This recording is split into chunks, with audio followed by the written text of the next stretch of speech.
What's going on, guys? It's Greg here, aka NYPrepper. You're watching part one of Buffalo Bore 500 Smith & Wesson Magnum versus Buffalo Bore 454 Casull with Chuke's Outdoor Adventures. And so in this video, I'm going to be doing a velocity test with my Smith & Wesson Model 500, and Chuke is going to be doing a velocity test with his Ruger Toklat in 454 Casull, and we're both going to be testing some Buffalo Bore hard cast ammunition to see the difference between the velocities and energies of these two big bore revolver cartridges. These are very popular for bear defense, particularly in Alaska. And so Chuke's Ruger Toklat has a 5-inch barrel, and my Smith & Wesson Model 500 has a 6.5-inch barrel. However, it is ported, so pretty similar on the barrel length.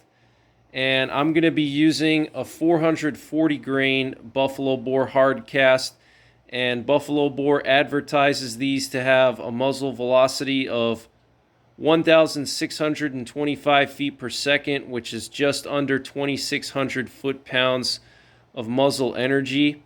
And Chuke is going to be using a 360 grain hard cast from Buffalo Bore.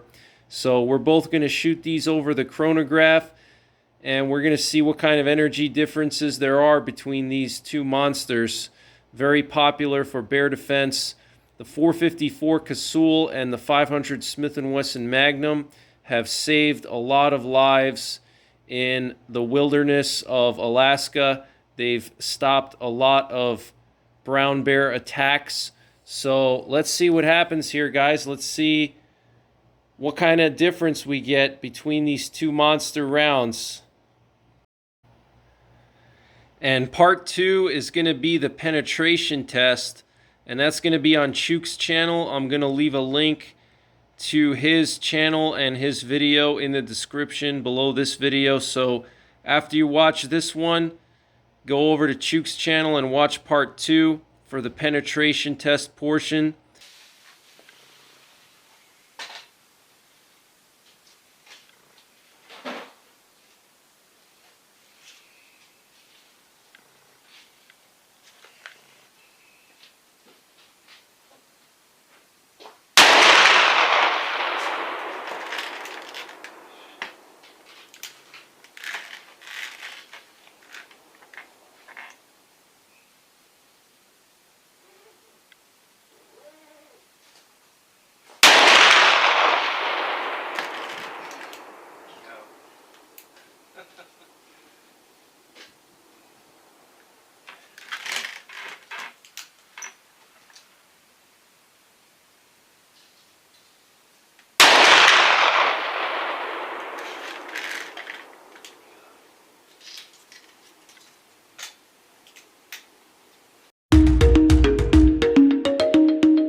Let's see what we get out of the Buffalo Bore hardcast 360 grain Ruger Toklat freaking 5-inch barrel.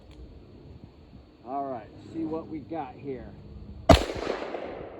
1321, 1295. Wow, it's a hair trigger. 1278. Woo! All right, guys, so I got Chuke here from Chuke's Outdoor Adventures, and we're going to just quickly discuss the differences in velocity and energy between the 500 Smith & Wesson Magnum and the 454 Casull. The barrel lengths are pretty similar. I have a 6.5-inch barrel revolver, and he has 5-inch barrel, right? Yep, 5 inches. Now, the only thing with mine is I do have porting. So the porting, you know, it could affect it's not truly 6.5 inch. So that's something to consider. So pretty close barrel lengths. And both of our revolvers are also discontinued. Right. Can't find them So anymore. Ruger doesn't make the toe clad anymore, right? Nope. And Smith & Wesson doesn't make this one. This is a special 500 Magnum that has this, classic style look to it. It's got that half lug thing here. So it has kind of like that, dirty, hairy kind of look to it. You can't find these anymore, and they're hard to find on Gunbroker. But, nevertheless, the barrel lengths are similar. So for the Buffalo Bore 440 grain hard cast, I got 1,600 feet per second and 2,500 foot-pounds. And what did you get, Chuk? Wow, way more than mine. So I had 360 grain in the 454 Buffalo Bore hard cast. I got 1298 average velocity. My foot-pounds of energy was 1347. So Okay. significantly higher with the 500. Yeah, it's about 1,200 foot-pounds more of energy, almost double the energy, basically, which is crazy. That's impressive. I'd say the 500 wins there. I wasn't expecting that big of a difference, honestly. I thought the 454 would be a little higher, and but I guess maybe with like an 8 or 10-inch barrel on the 454. I don't even know. Do they make 10-inch barrels with 454 revolvers anywhere? You could find some with longer barrels. I think your ports, you're not losing as much energy as we thought you would either. Yeah. I think you're right. I don't think the ports make a huge difference. And how was the recoil for you? Not bad. I mean, it flipped up really good, and it does kick hard, but these rubber grips are comfortable, and it wasn't painful to shoot. So, and how heavy is? Yeah, it was same thing. I got like probably the same. Are you have the Hogue grips? Yeah. Yeah, so they're like the same basically. Yeah, so it flips a lot, but it's not bad. I mean, if you were shooting like, box after box, your hand would start to hurt probably, but right.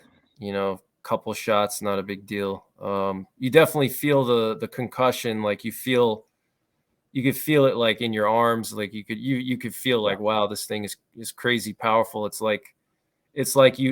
almost like scary. Like the power is like, right. It's like a grenade going off in your hands. Like you think about all that energy just right there in front of your face. You can definitely feel like the blast, and you can feel it like in your arms and stuff. Like when you shoot like a regular pistol, you don't feel that blast, you don't feel that it is a very intense experience. I mean, it's not impossible to shoot, but you definitely, you need to practice your technique and stuff like that. If you're a newbie shooter, it would definitely be something that would, probably scare you. Right. So lets you know it's there. That's for sure. Yeah. How heavy is your toclat? I don't know. It's a good 3 to 5 pounds. It's fairly heavy.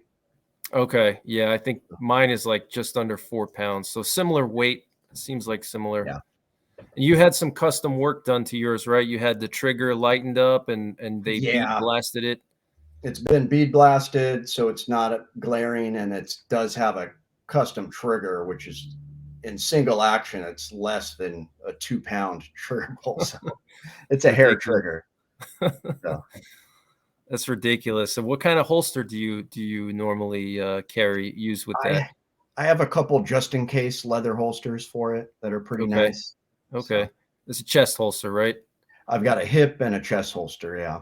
Do you carry like speed loaders in bear country, like for reloads? What do you like to do for reloads, or like typically I like both. I like the speed loaders. Yeah. Okay. So that's pretty much it for this one, guys. And we're going to do a penetration test. We're going to do tiles and water bottles. And so that's going to be on Chuk's channel. So you can head over there. It should be out right now. You can watch part 2 on his channel. So thank you guys so much for watching, and I hope you enjoyed the video.